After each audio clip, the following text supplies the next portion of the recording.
हमारे चैनल को सब्सक्राइब करें और नए अपडेट पाने के लिए बेल आइकन पर क्लिक करें। हेलो दोस्तों, कैसे हैं आप सभी। स्वागत है आप सभी का आपके अपने चैनल पर संस्कृत इन इजी वे में। आज हम जो टॉपिक आपके लिए लेकर आए हैं सेमुसी द्वितीय भाग से द्वितीय पाठः बुद्धिर्बलवती सदा। बुद्धि सदा बलशालिनी है, ये हमारे पाठ का नाम है। इस पाठ परिचय के बारे में जानें उससे पहले यदि चैनल पर आप नए हैं तो चैनल को सब्सक्राइब करना नहीं भूलें। देखिए, संस्कृत में कथा साहित्य की समृद्धशाली परंपरा रही है और इसी परंपरा में सूक्त सप्तति भी एक महत्वपूर्ण ग्रंथ रहा है। इसमें एक तोते द्वारा अकेली औरत के मनोरंजन के लिए कही गई रोचक एवं शिक्षाप्रद कथाएं संग्रहित की गई हैं, जो आने वाले समय में हिंदी भाषा में किस्सा तोता मैना के नाम से प्रसिद्ध हो गई। तो जो ये हमारा पाठ है बुद्धिर्बलवती सदा, ये इसी कथा ग्रंथ से लिया गया है। इस कथा में अपने दो छोटे छोटे पुत्रों के साथ में पिता के घर जा रही एक बुद्धिवती नामक स्त्री के बुद्धि कौशल को दिखाया गया है कि वो किस प्रकार से वन के मार्ग में अपने बुद्धि को दिखाते हुए सामने आए हुए शेर को भी भयभीत कर देती है और उसे भगा देती है। तो शुरू करते हैं हम इस पाठ को। अस्ति देवुलाख्यो ग्रामः, देवुल नाम का एक गांव है। तत्र राजसिंहः नाम राजपुत्रः वसति स्म, उस गांव में एक राजसिंह नाम का राजकुमार रहता था। राजपुत्र यानी राजा का बेटा, राजकुमार। एकदा केनापि आवश्यककार्येण तस्य भार्या बुद्धिमती पुत्रद्वयोपेता पितृगृहं प्रति चलिता। भार्या यानी पत्नी।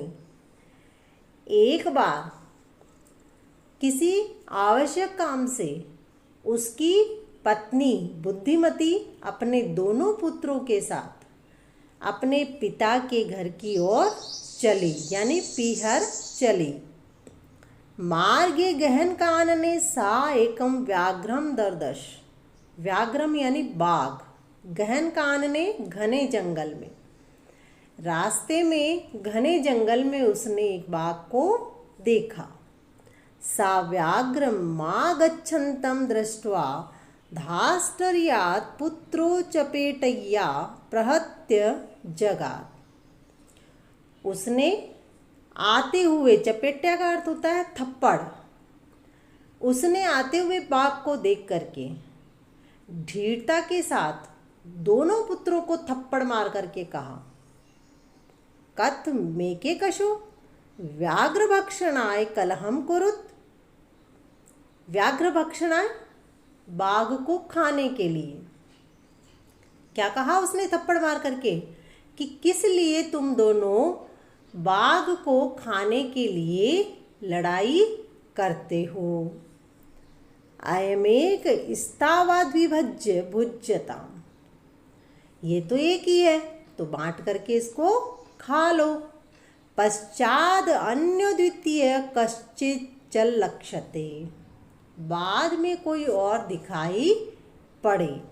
अर्थात बुद्धिमती के कहने का अर्थ था कि अभी तो बाघ एक ही है तो इसको बांट करके खा लो, फिर इसके बाद में अगर कोई दूसरा दिखाई देगा तो और देखेंगे या बांट करके खा लेना। इति श्रुत्वा व्याघ्रमारी काचिदयमिति मत्वा व्याघ्रो भयाकुलचितो नष्टः। इस प्रकार सुनकर के व्याघ्रमारी यानी बाघ को मारने वाली है, इस प्रकार सुनकर के बाघ को मारने वाली है, ऐसा मान करके भय से व्याकुल होकर के वह बाघ वहाँ से भाग गया। निजबुद्ध्या विमुक्ता सा भयाद व्याघ्रस्य भामिनी, अन्योऽपि बुद्धिमान् लोके मुच्यते महतो भयात्। निज बुद्ध्या, अपनी बुद्धि से, विमुक्ता मुक्त हो गई, भयात डर से, व्याघ्रस्य बाघ की, भामिनी का अर्थ होता है रूपवती स्त्री के लिए आया है, और बुद्धिमान, जो बुद्धिमान व्यक्ति है, लोके संसार में, महतः बहुत अधिक, तो वह रूपवती जो स्त्री थी अपनी बुद्धि के बल से शेर के भय से तो मुक्त हो गई, और दूसरे बुद्धिमान भी इस संसार में महान डरों से मुक्त कर दिए जाते हैं। भयाकुलम व्याघ्रम दृष्ट्वा कश्चित् धूर्तः शृगालः हसन्नाह। धूर्त शृगालः, चालाक सियार या चालाक गीदड़, शृगाल यानी शियार या गीदड़, हसन्ना है हंसते हुए। बाघ को भय से व्याकुल देख करके एक चालाक गीदड़ ने हंसते हुए कहा, भवान कुतः भयात पलायितः। कुतः यानी कहाँ से, आप भय से कहाँ भाग चले।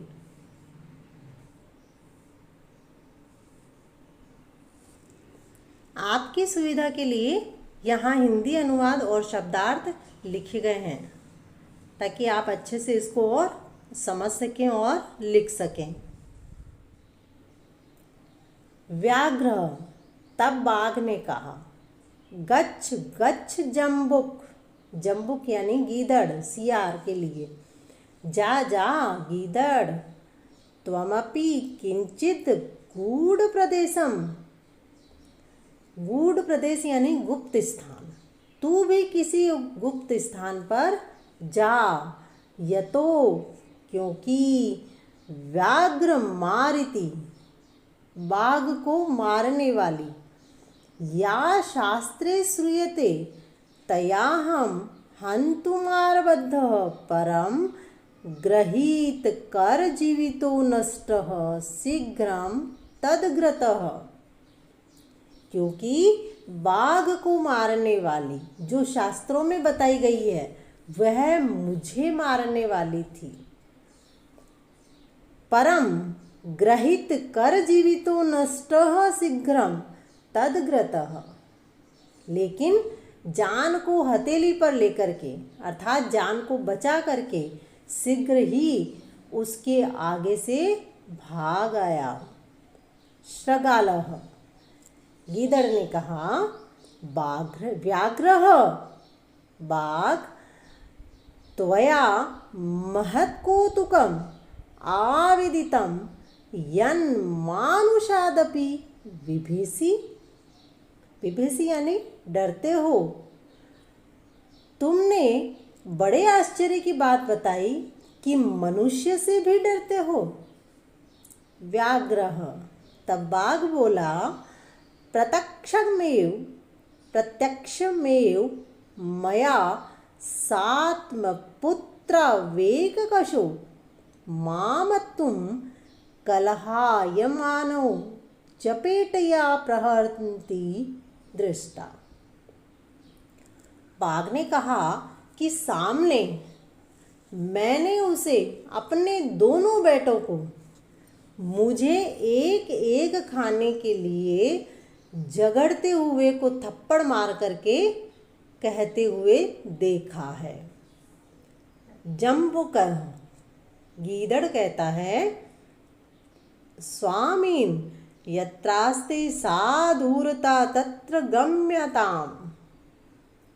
स्वामी, मालिक, वह चालाक जहाँ बैठी है उस स्थान पर जाना चाहिए।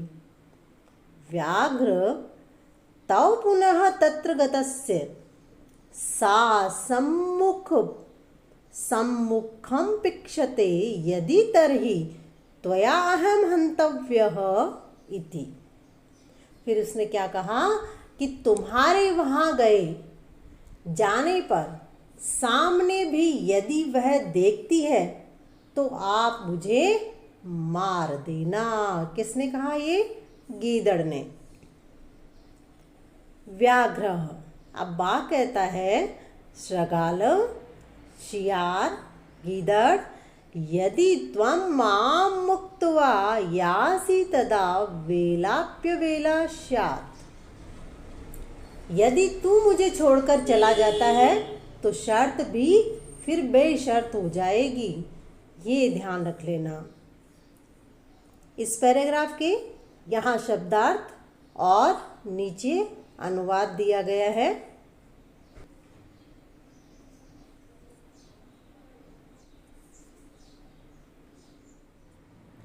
जम्बुकः, गीदड़। अब गीदड़ क्या करता है? यदि एवं तरहि माम निजगले बद्धवा चल सत्वरम। यदि ऐसा है तो मुझे अपनी गर्दन से बांध करके जल्दी से चलो। सव्याघ्रः, वह बाघ। तथा कृत्वा काननम ययो, ऐसा करके वन की ओर चला गया। शृगालेन सहितं पुनरयान्तं व्याघ्रं दूरात् दृष्ट्वा बुद्धिमती चिंतितवती। गीदड़ के साथ में आते हुए बाघ को दूर से देख करके ही बुद्धिमती सोचने लगी। जम्बुक क्रतोत्साहात् व्याघ्रात् कथम मुच्यताम्। क्या सोच रही है बुद्धिमती? कि गीदड़ के जो उत्साहित है उसके द्वारा उत्साहित किए गए बाघ से अब कैसे बचा जाए।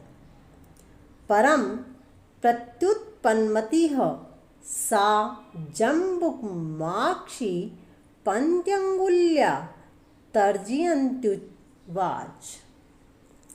परंतु प्रत्युत्पन्नमतिः, उत्तर यानी शीघ्र उत्तर देने वाली, वो कौन थी? बुद्धिमती, बाघ को मारने वाली। परंतु गीदड़ को झिझकती हुई, अंगुली से डांटती हुई वह बोली, तर्ज रे रे धूर्त त्वया दत्तम महाम व्याघ्रत्रयम पुरा। अरे अरे धूर्त, कपटी,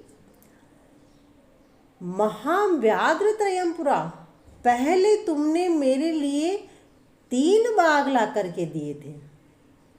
विश्वास्याध्येक मान्य कथम यासि वधाधुना।